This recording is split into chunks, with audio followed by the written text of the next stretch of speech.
நம்மளுக்கு திடீர்னு ஒரு ஞானோதயம் வருதுங்க.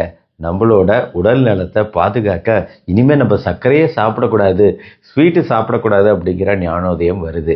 உடனே நம்ம சர்க்கரையை நம்ம வாழ்க்கையிலேருந்து முழுமையாக கட் பண்ணிடலாம் அப்படின்னு நினைக்கிறோம். ஆனால் உங்களுக்கு ஒரு விஷயம் தெரியுங்களா? இப்போ புகைப்பிடிக்கிறவங்க இருக்காங்க பார்த்தீங்களா, ஸ்மோக்கர்ஸ்.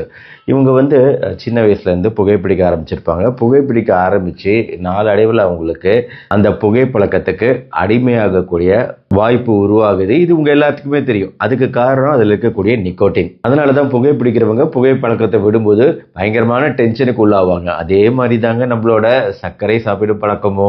நம்ம வருஷ கணக்கில் ஆண்டு கணக்கில் புகைப்பிடிப்பவங்களாவது 15 வயது அடலசன்ட் பீரியட்ல அந்த மாதிரி கூட ஆரம்பிச்சிருக்கலாம். ஆனால் சர்க்கரைங்கிறது நம்ம பிறந்த குழந்தையோட நாக்கில் வைக்கிறது அப்படிங்கிறது ஒரு பழக்கம், உங்களுக்கு தெரியும்.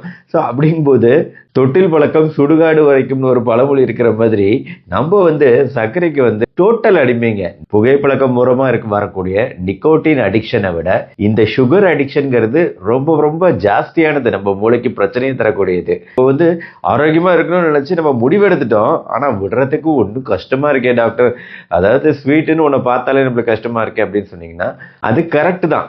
ஏன்னா சின்ன வயசுல இருந்து அடிக்ஷன் இல்லையா? ஆனா அதுக்கு வழிமுறைகள் இருக்கு. நான் புகைப்பழக்கத்தை விடுவதற்கான வழிமுறைகள் குறித்து நான் பேசியிருக்கிறேன். அதுல அப்ரோச்சஸ் என்னென்ன அப்ரோச்னு சொல்லியிருக்கிறேன். ஸ்டார்ட் தெரப்பி அப்படின்னு சொல்லிட்டு START இதை பத்தி பேசியிருக்கேன். இப்போ சுகர் பொறுத்த வரைக்கும் புகைப்பழக்கத்தை விட மோசமான பழக்கம் இனிப்பு சாப்பிடும் பழக்கம் அப்படிங்கிறதுனால அதுக்கு ஒரு டெக்னிக்கை நம்ம ஃபாலோ பண்ணி தான் ஆகணும். இன்னொரு விஷயம், நம்ம பல தடைகளை தாண்டி தான் அந்த பழக்கத்துல இருந்து விடுபட முடியுங்கிறத புரிஞ்சுக்கோங்க. நிறைய பேருக்கு இது ஒரு கஷ்டமான விஷயம். சர்க்கரையை நிறுத்துவதால் பல நன்மைகள் உங்களுக்கு தெரியும். அதனால நம்ம சர்க்கரையை நிறுத்திட்டோம், டோட்டலாக நிறுத்திட்டோம். அதாவது டீ காஃபி அதில் சர்க்கரையை சுத்தமாக சேர்த்தலை, எந்தவித இனிப்புகளும் நம்ம சாப்பிடலை, பேக்கரி ஐட்டம் சாப்பிடலை. அப்படிங்கும்போது நம்ம உடலுக்கு நேரடியாக கொடுக்கக்கூடிய கெட்ட சர்க்கரை, ஈவன் குளிர்பானங்கள் கூட சர்க்கரை கொண்டது, நம்ம நேரடியாக கொடுக்கக்கூடிய கெட்ட சர்க்கரையை நம்ம ஸ்டாப் பண்ணிட்டோம். இப்படி ஸ்டாப் பண்ணிட்டோம் அப்படின்னா நம்மளுக்கு ஆரம்பத்தில் ஒன்றும் தெரியாது. ஆனால் கொஞ்ச நாள் போக போக நம்மளுக்கு சர்க்கரையின் மேல், இனிப்பின் மேல் பயங்கரமான ஆர்வம் அதிகரிக்குங்க. கிரேவிங் உண்டாகும்.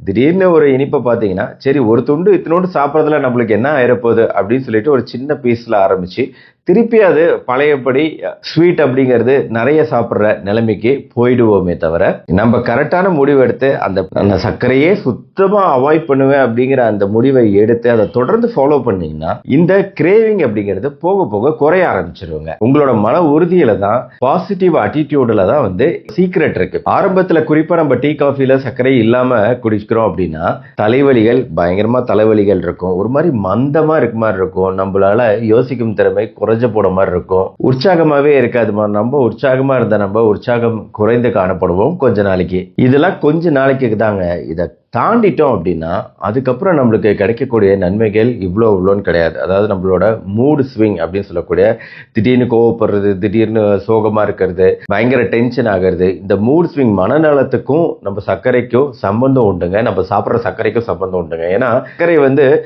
சிகரெட்டோ, நம்மளுக்கு பிடிச்ச அந்த உணவோ, தின்பண்டங்களோ, இதெல்லாம் என்ன பண்ணுதுன்னா நம்ம மூளையில டோபமின் செக்ரேஷனை அதிகப்படுத்துதுங்க. டோபமின் ஹார்மோன் நம்மளுக்கு அந்த அடிக்ஷனை உண்டு பண்ணுது.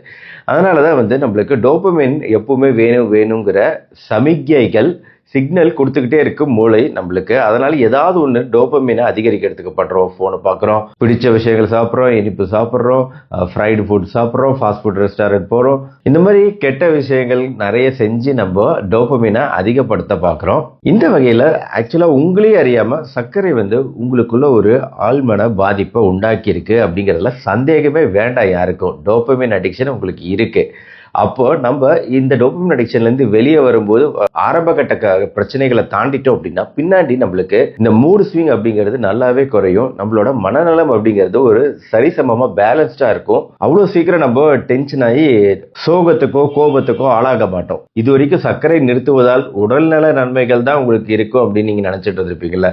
அதனாலதான் ஃபர்ஸ்ட் இந்த பாயிண்ட் சொல்றேன். மனநல நன்மைகள் அப்படிங்கிறது சர்க்கரையை நிறுத்துவதால் மிக அதிகமா நம்மளுக்கு கிடைக்கும். அப்புறம் போக போக கொஞ்சம் குறைஞ்ச மாதிரி இந்த அந்த உத்வேகம், சுறுசுறுப்பு இதெல்லாம் திரும்பி வந்துடும். உங்களுக்கு சர்க்கரையை நிறுத்தி கொஞ்ச நாள் தான் பிரச்சனை, அதுக்கப்புறம் திரும்பி இந்த சுறுசுறுப்பு வந்துடும், அந்த மந்த நிலை காண போயிடும், தலைவலி காண போயிடும், மீண்டும் முன்னாடி இருந்ததை விட அதிக புத்துணர்ச்சியோட மாறுவீங்க. அடுத்த நன்மைங்க, நல்ல தூக்கம் வரும். நீங்க சர்க்கரை இனிப்பை சுத்தமா அவாய்ட் பண்ணிட்டீங்க அப்படின்னா தூக்கம் அப்படிங்கிறது அதோட குவாலிட்டி மாறுவதை உங்களால் உணர முடியும். நல்ல ஒரு ஆழ்ந்த நிம்மதியான தூக்கம் அப்படிங்கிறது கிடைக்கும். நடுராத்திரியில இடையிடையே கண் விழிப்பது போன்ற பிரச்சனைகளே இருக்காது. ஏன் அப்படின்னா சுகர் வந்து ஒரு இரிட்டேஷன், அந்த சர்க்கரை வந்து நம்ம உடலுக்குள்ள இரிட்டேஷன் காஸ் பண்ணிட்டு இருக்கோம்.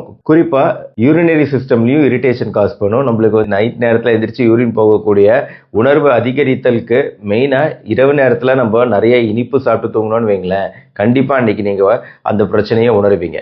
நீங்க இனிப்பை சுத்தமா நிறுத்தின பின்னாடி பாத்தீங்கன்னா உங்க உடல் வந்து ஒரு பேலன்ஸ்டு நிலைக்கு வருது, தூக்கம் நல்லா வருது, இடையிடையே எந்திரிப்பது தவிர்க்கப்படுது, காலையில நல்ல புத்துணர்ச்சியோட ஃப்ரெஷ்ஷா எந்திரிக்க முடியும். அடுத்து கொஞ்சம் கொஞ்சமா உங்க உடல் எடை அதிகமா இருந்துச்சுன்னா குறைய ஆரம்பிப்பதை உங்களால உணர முடியும். நீங்க சர்க்கரைக்கு மாற்றா சில விஷயங்கள் பண்ணணும் அப்படின்னு நினைச்சீங்கன்னா ஒண்ணுதான் பழங்கள்ங்க. பழங்கள் சாப்பிடுவதால் எந்த பிரச்சனையும் ஏற்படாது. நீங்க பழங்கள் சாப்பிடலாம், புரதம் அதிகம் எடுத்துக்கலாம்.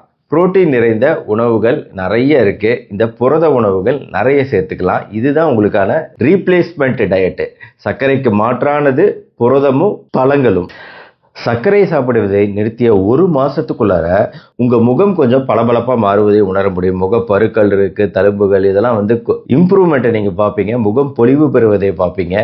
உங்களுடைய அழகு கூடியிருப்பதை நன்றாகவே உணர முடியும் சர்க்கரையை நிறுத்தின பின்னாடி. இது ஒரே மாசத்துல நடக்கும். இந்த ஒரு மாசம் அப்படிங்கிறத நீங்க ஒரு வருஷம் அளவுக்கு கொண்டு போயிட்டீங்க அப்படின்னு வைங்களேன். ஒரு வருஷம் நீங்க சர்க்கரை சாப்பிடுவதை டோட்டலா நிறுத்திட்டீங்க அப்படின்னா அப்ப ஒரு வருஷத்துக்கு முன்னாடி இருந்த கொழுப்புகளோட அளவு, கெட்ட கொழுப்புகளோட அளவுலாம் நல்லா குறைஞ்சிருக்கும், நல்ல கொழுப்புகளோட அளவு அதிகரிச்சிருக்கும் ஒரு வருஷம் கழிச்சு பாத்தீங்கன்னா.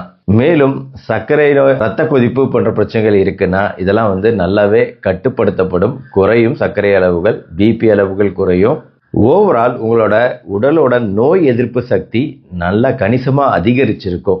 ஆரம்பத்துல சர்க்கரையை நிறுத்துறது தாங்க கஷ்டம். போக போக பல நன்மைகள் உங்களுக்கு கிடைக்கும். நல்ல இந்த வாழ்க்கை முறைக்கு பழகிட்டீங்க அப்படின்னா ஒரு ஸ்டேஜ்ல வந்து யாராவது சர்க்கரை போட்டு தெரியாம கொஞ்சோண்டு ஆஃப் சுகர் போட்டு உங்களுக்கு டீ கொடுத்துட்டா கூட அந்த டீயை உங்களால குடிக்க முடியாது, திகட்டும். டீ காஃபியோ மறுபடியும் சர்க்கரையை சேர்த்தீங்கன்னா திகட்ட ஆரம்பிச்சிடும். பெண்களுக்கெல்லாம் வந்து குறிப்பா 18 வயதில் பெண்களுக்கு இந்த மாதவிடாய் சுழற்சி, சீரற்று இருக்கிறது, ரெகுலரா இல்லாம இருக்கிறது, பிசிஓடி, உடல் குண்டாக இருத்தல், இந்த எல்லா பிரச்சனைகளுக்குமான ஒரு பெரிய தீர்வு வந்து நம்மளோட நடைப்பயிற்சியையும் சர்க்கரையை ஸ்டாப் பண்றதுலயே தான் இருக்கு.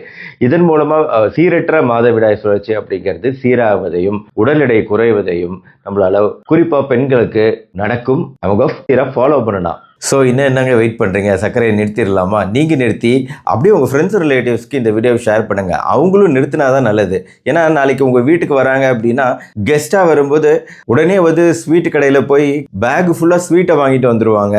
அப்புறம் அவங்க உங்களுக்கு கொடுத்து நீங்களும் கட்டுப்படுத்த முடியாமல் அவங்களும் சாப்பிட்டு நீங்களும் சாப்பிட்டு பிரச்சனை மறுபடியும் வந்துடும். அதனால் உங்கள் ஃப்ரெண்ட்ஸ் ரிலேட்டிவ்ஸ்க்கு ஷேர் பண்ணி அவங்களும் இந்த வாழ்க்கை முறைக்கு மாறிட்டாங்க அப்படின்னு வைங்களேன். அவங்க வீட்டுக்கு வரும்போது பழங்கள் வாங்கிட்டு வருவாங்க, நீங்கள் அவங்க வீட்டுக்கு போகும்போது பழங்கள் வாங்கிட்டு போவீங்க. அப்போ உங்க ஃப்ரெண்ட்ஸ் ரிலேட்டிவ்ஸும் ஆரோக்கியமா மாறுறாங்க, நீங்களும் ஆரோக்கியமா மாறுறீங்க. பிரச்சனை இல்லை பாருங்க. அதனால ஷேர் பண்ணுங்க.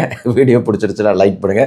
நம்ம சேனல் டாக்டர் கார்த்திகேயன் இது வரைக்கும் சப்ஸ்கிரைப் பண்ணலாம், சப்ஸ்கிரைப் பண்ணி ஃபாலோ பண்ணுங்க. மறுபடியும் நாளைக்கு பார்ப்போம். நன்றி, வணக்கம்.